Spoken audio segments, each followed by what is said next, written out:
noite. E o Senhor me deu essa palavra aqui do jovem rico.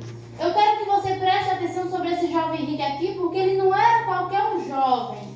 Ele não era um jovem qualquer. Ele era um jovem que conhecia a palavra de Deus. Ele era um jovem que tinha conhecimento da palavra de Deus. E o Senhor começou a me levar mais profundo sobre essa palavra. Veja que quando ele sabe que Jesus está ali, ele corre e se prostra diante do Senhor. E se você for analisar hoje em dia, só se prostra diante dele quem conhece. Só se prostra diante dele quem tem conhecimento. Porque se você for estudar aqui os evangelhos, você vai ver que quem chegava diante de Jesus não saía com a mão vazia. Aquele que realmente ia diante do Senhor recebia alguma parte do Senhor. Você vai ver que quem chegava diante de Jesus, se era cego, enxergava, se era mudo, falava, se era aleijado, ele saía andando. Quem chegava diante de Jesus com sinceridade recebia alguma coisa. Glória a Deus. Presta atenção que esse jovem chega para fazer uma pergunta para Jesus. O que eu acho interessante é que ele se prostra diante do Senhor. Então eu comecei a pensar nessa palavra. Eu perguntei para Deus, falei: Deus, se esse jovem foi até ti, ele te chamou de mestre, então quer dizer que ele te conhece. Então essa palavra que o Senhor me deu não é para uma pessoa que não conhece a tua palavra, e sim para os que estão dentro da tua casa, e sim para aquele que sabe no teu altar, aquele que senta nessa cadeira aqui. E o Senhor começou a ministrar comigo, e eu comecei a analisar que eu era um jovem. Então quer dizer que chamando jovem é uma geração. E essa geração que nós estamos vivendo hoje é uma geração adulta, uma geração pecaminosa, uma geração que não quer nada com Deus, uma geração que distorce a palavra para fortalecer o seu ego. Uma geração que está distorcendo, que quer pintar a parede da casa do Senhor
Senhor está procurando uma igreja lavada, remida com o sangue do Cordeiro.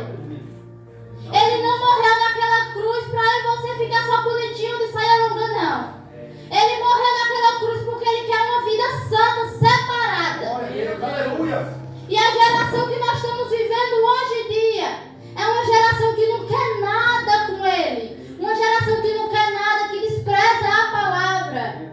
Que a maioria do culto é só indo. E quando chega na hora da palavra, vou beber água, vou no banheiro, é 5 minutos de palavra, e sai aqui e pula aqui dentro da igreja, sapateia, mas quando chega em casa cantando música de funk, cantando música mudando, aqui usa saia, lá fora usa short. Glória a Deus. E por isso que está acontecendo essas coisas no mundo, porque a igreja não está se colocando onde é para colocar. A igreja não está mais fazendo aquele papel que é para fazer de igreja. Preste atenção que aqui que o jovem ele conhecia a palavra de Deus. Porque ele faz uma pergunta para o Senhor e falou: bom mestre, o que eu tenho que fazer para herdar a vida eterna? E Jesus pergunta para ele: por que tu me chamas de bom? Porque só Deus é bom. Aí ele pergunta: o que eu tenho que fazer, Senhor? Ele fala: tu já sabes, não adulterarás, não matarás, não dirás falso testemunho. Você presta atenção aqui que ele fala: Senhor, isso tudo eu tenho observado desde a minha mocidade. E não é isso quando você vai evangelizar alguém? Quando você vai evangelizar alguém, a primeira coisa que o desviado fala: não, isso eu sei, eu já conheço. Não, eu era da igreja.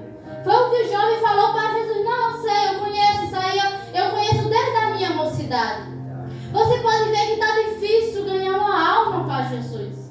E toda vez que você vai tentar falar no seu trabalho ou para alguém que falar de Jesus, a primeira coisa que a pessoa te responde: não, eu já sei isso aí, eu era da igreja. A gente encontra mais tanto desviado, que é raro a gente evangelizar alguém, aquela pessoa nunca tem ouvido a palavra.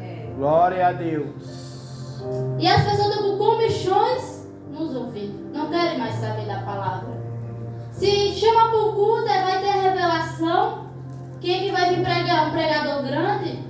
É Júnior Trovão? É Camila? É quem que vai pregar? É bem assim. Mas o Senhor não está procurando não, porque a palavra do Senhor diz que aquele que se exaltar aqui na terra, Aleluia. o Senhor não está procurando isso não, o Senhor está procurando corações. Aleluia. Corações abertos, onde Ele possa entrar e fazer morada verdadeiramente. Glória a Deus. E o que eu acho interessante nessa palavra aqui é que ele que fala para Jesus que isso tudo ele tinha observado desde a sua mocidade. Então quando o Senhor começou a falar comigo, então realmente essa palavra não é para quem está lá fora. Essa palavra é para quem está aqui dentro.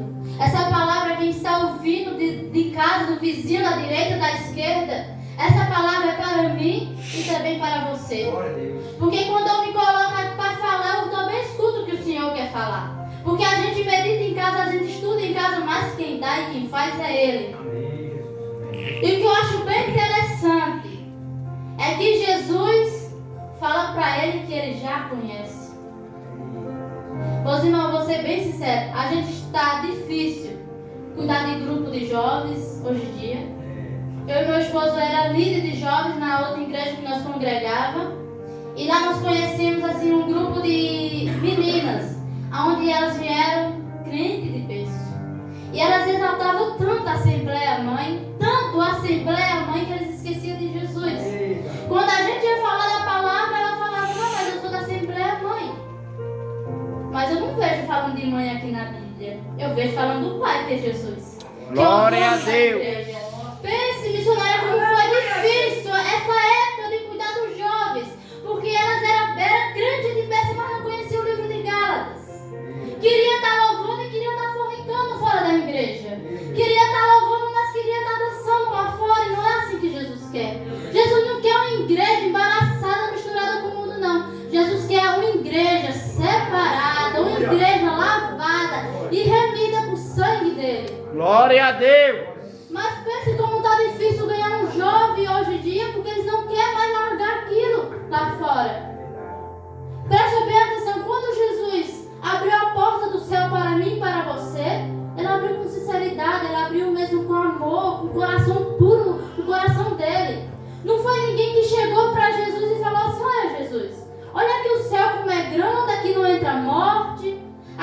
entra choro, aqui não há doença, porque o Senhor não dá oportunidade para aquele povo que está lá fora, aquele povo que está lá embaixo.